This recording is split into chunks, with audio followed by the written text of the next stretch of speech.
It's called dynamic stretching, and when Minto is not programming computers or being an army reservist, he's staying in shape and proactive about preventing injury.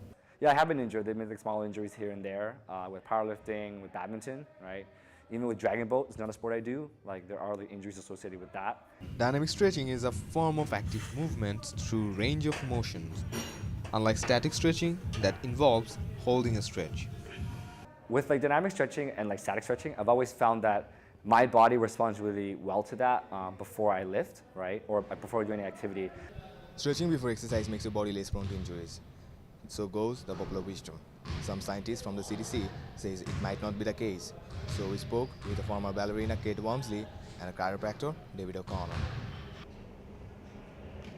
Dynamic stretching is like any form of fitness. It just like, it makes your body better. It's like if you're going to, I don't know, if you're gonna go work out and you don't kind of, it's like eating a meal. If you're gonna if you're gonna eat a lasagna, you're gonna have to cook it first.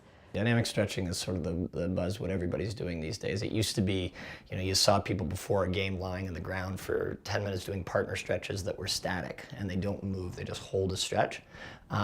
Nowadays, the static stretching, the cons of static stretching is that if you take a non-warmed up, like a not warmed up muscle and take it through a static stretch, you can cause injury. Like anyone that like is in sport will normally do some kind of like dynamic stretching or static stretching beforehand, right? Because like, it is like proven that dynamic stretching really does help with like priming your body to go to high levels of intensity. Minto is open to adjustments that might improve his performance.